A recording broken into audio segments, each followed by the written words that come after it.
ട്രംപിന് തുടരെ തിരിച്ചടികൾ നൽകിക്കൊണ്ടിരിക്കുകയാണ് ഇന്ത്യ. ഞാൻ ലോക പോലീസാണ്, അത് മറക്കരുത് എന്നൊക്കെ ട്രംപ് പറയുമ്പോഴും ഇന്ത്യ അതിനെനിക്കൊരു ചുക്കുമില്ല എന്നുള്ള രീതിയിലാണ് മുന്നോട്ട് പോകുന്നത് എന്നാണ് നമുക്ക് മനസ്സിലാക്കാൻ സാധിക്കുന്നത്. അമേരിക്കയുമായുള്ള കരാർ, വ്യാപാര കരാർ ഇനി ഏതാണ്ട് നടക്കില്ല എന്ന മട്ടിലാണ് ട്രംപ് കാര്യങ്ങളൊക്കെ ചെയ്തുകൊണ്ടിരിക്കുന്നത്. എന്തായാലും ഇന്ത്യയെ നിയന്ത്രിക്കാൻ ട്രംപിന് പറ്റുന്നില്ല എന്നുള്ളതാണ് പ്രധാനപ്പെട്ട കാര്യം. പണ്ട് കോൺഗ്രസിൻ്റെ സർക്കാരുള്ള കാലത്തായിരുന്നുവെങ്കിൽ കോൺഗ്രസ് സർക്കാർ അമേരിക്കയുടെ മുമ്പിൽ കുനിഞ്ഞു കൊടുക്കുമായിരുന്നു. കാരണം എന്തിനും റെഡിയായിരുന്നു കോൺഗ്രസ് സർക്കാർ എന്നുള്ളതാണ് കൃത്യമായിട്ട് അമേരിക്കയുടെ മുമ്പിൽ നിന്ന് നമുക്ക് എല്ലാവർക്കും അറിയാവുന്ന കാര്യമാണ്. നാഴികയ്ക്ക് 40 വട്ടവും ഒബാമ എന്ന് കരഞ്ഞുകൊണ്ടിരുന്ന ഒരു പ്രധാനമന്ത്രിയാണ് നമുക്കുള്ളത് എന്ന് നമുക്കെല്ലാം കൃത്യമായിട്ട് അറിയാം. രാഹുൽ ഗാന്ധി പോലും ഇപ്പോൾ നമുക്കറിയാം കഴിഞ്ഞ ദിവസം ഇന്ത്യയെ ട്രംപ് പരിഹസിച്ചു. ഇന്ത്യൻ എക്കണോമി എന്ന് പറയുന്നത് ഒരു ഡെഡ് എക്കണോമിയാണ് എന്ന് പറഞ്ഞപ്പോൾ രാഹുൽ ഗാന്ധി ട്രംപിനെ പ്രശംസിച്ചുകൊണ്ട് പറഞ്ഞത് ട്രംപ് ഇപ്പോഴെങ്കിലും അത് മനസ്സിലാക്കിയതിൽ എനിക്ക് സന്തോഷമുണ്ട്. ഇത് കേട്ട കോൺഗ്രസ് പ്രവർത്തകർ ഞെട്ടിപ്പോയി.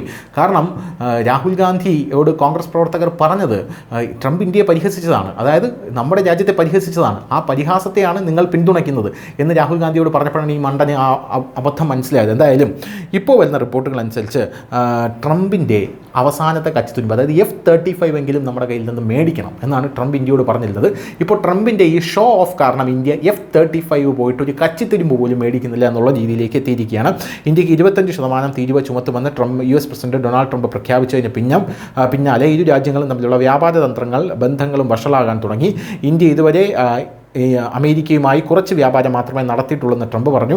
ഇന്ത്യയുടെ ഉയർന്ന ഇറക്കുമതി തീരുവയാണ് ഇതിന് കാരണമെന്ന് അദ്ദേഹം കുറ്റപ്പെടുത്തി. എന്നിരുന്നാലും ട്രംപിൻ്റെ ഒന്നിനു പുറകെ ഒന്നായുള്ള ആരോപണങ്ങളും ആക്രമണങ്ങളും ഉയരുന്ന സാഹചര്യത്തിൽ F-35 യുദ്ധവിമാനങ്ങൾ വാങ്ങാനുള്ള കരാർ ഇന്ത്യ മാറ്റിവെക്കാൻ തീരുമാനിച്ചതായും അമേരിക്കക്കാർക്ക് അതേ ഭാഷയിൽ മറുപടി നൽകിയതായും ഇപ്പോൾ റിപ്പോർട്ടുകൾ സൂചിപ്പിക്കുന്നുണ്ട്. ഇന്ത്യ ഒരു വിധത്തിൽ തിരിച്ചടിച്ചു എന്ന് തന്നെയാണ് പറയേണ്ടത്. F-35 സ്റ്റെൽത്ത് യുദ്ധവിമാനങ്ങൾ വാങ്ങാൻ ഇന്ത്യ താല്പര്യമില്ലെന്ന് US-നോട് അറിയിച്ചു. പ്രശസ്ത മാധ്യമമായിട്ടുള്ള ബ്ലൂംബെർഗ് ഒരു റിപ്പോർട്ടിൽ ഇത് അവകാശപ്പെട്ടു. ഫെബ്രുവരിയിൽ പ്രധാനമന്ത്രി നരേന്ദ്രമോദിയുടെ US സന്ദർശന വേളയിലാണ് ട്രംപ് ഈ നിർദ്ദേശം മുന്നോട്ട് വെച്ചത് എന്നുള്ളതും നമ്മൾ എടുത്തു പറയേണ്ട ഒരു കാര്യമാണ്. പ്രതിരോധ കരാറുകളിൽ ഇന്ത്യയുടെ മുൻഗണന ഇപ്പോൾ തദ്ദേശീയ രൂപകൽപ്പനയിലും നിർമ്മാണത്തിലുമാണ്, അതായത് നമ്മൾ സ്വന്തമായിട്ട് ഉണ്ടാക്കും എന്നുള്ളതാണ്. മെയ്ക്ക് ഇൻ ഇന്ത്യ എന്ന പേരിൽ സംയുക്ത ഉൽപ്പാദനത്തിലും സാങ്കേതിക വിദ്യാ കൈമാറ്റത്തിലും പ്രാധാന്യം നൽകുന്ന ഒരു പ്രതിരോധ മാതൃകയാണ് മോദി സർക്കാർ ഇപ്പോൾ അന്വേഷിക്കുന്നത്. ട്രംപിൻ്റെ അപ്രതീക്ഷിത പ്രഖ്യാപനത്തിൽ ഇന്ത്യൻ സർക്കാർ ഉടനടി പ്രതികാര നടപടിയെടുക്കില്ല, പകരം വൈറ്റ് ഹൗസിനെ പ്രീണിപ്പിക്കുന്നതിനുള്ള ബദൽ നടപടികൾ പരിഗണിക്കുന്നതാണ് എന്ന് ബ്ലൂംബെർഗ് റിപ്പോർട്ട് പറയുന്നു. എന്നാൽ അടിസ്ഥാനരഹിതമാണ് ഇത് എന്ന് ഇന്ത്യയുടെ നിലവിലുള്ള നടപടികളെല്ലാം തന്നെ കാണിക്കുന്നുണ്ട്. ഇന്ത്യ US വ്യാപാര സന്തുലനാവസ്ഥ കുറയ്ക്കുന്നതിന് അടുത്ത 3 മുതൽ 4 വർഷത്തിനുള്ളിൽ US-ൽ നിന്നുള്ള പ്രകൃതിവാതക ഇറക്കുമതി, ആശയവിനിമയ ഉപകരണങ്ങൾ, സ്വർണ്ണ വാങ്ങലുകൾ എന്നിവ വർദ്ധിപ്പിക്കുന്നതിനെക്കുറിച്ച് ഇന്ത്യ ആലോചിക്കുന്നു എന്നാണ് ഇപ്പോൾ ബ്ലൂംബെർഗ് റിപ്പോർട്ട് പറഞ്ഞിരിക്കുന്നത്. News desk news India Malayalam.